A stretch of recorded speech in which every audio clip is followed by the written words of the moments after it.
It's going to sound a little random, but do you have any good memories of Edie and Trey going at it in practice? Yeah, I feel like this summer especially, Trey, like when we... Oh, sorry, Trevion Williams. Oh, Trevion. Trevion, yeah. Yeah, I just think I don't have not any specific ones come to mind, but I just think overall, like it was always interesting because obviously you have that older guy, younger guy dynamic, so there was that competitive piece, and then it was interesting to watch once. I think both of them realized that Zach was just so physically imposing. Because Zach probably didn't realize it at first, but once he figured it out, it was sort of tough for Trayvon. Because honestly, he was whatever size he was listed at, height and weight, he was probably a little shy of both. So you're asking a 6'9", 240-ish guy to guard, 7'4", 300 pounds. Like, that's a big ask. But it was always cool to see the contrasting styles, right? Like, obviously, when Zach was on offense, we were going to pound it in the post.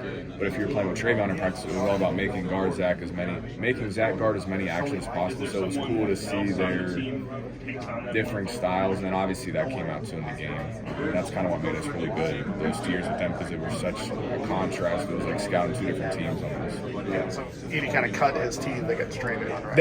Definitely. He and Trayvon, people forget our freshman year, Trayvon was coming off like a All-American honorable mention or something like that.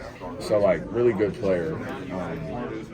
And Zach just worked and was able to carve out a role for himself, which is hard to do when you have a guy like that coming back. I mean, how many times do you have an All-American come back and the freshman that's behind him carves out, 15, 20 minutes a game, whatever it was.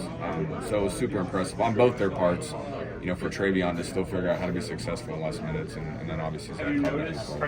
Are there some similarities between Burns and the way Trayvon played? Yes and no. I think Trayvon, I don't know, and I honestly haven't watched Burns a ton.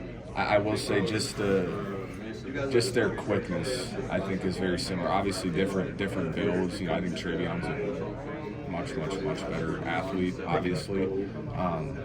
But the quickness and awareness with the ball, like I think, when Burns goes to those spins and it seems like nobody's ever able to steal it from him, just his awareness of guys, on his blind side or whatever. But yeah, definitely a lot of similarities, just how they pass the ball out of the mid-post. And they initiate a ton of stuff with him like we used to do with Trayvon too. So it's cool to see, and it's also good for us because we have some guys in the room that have some experience against a guy like him.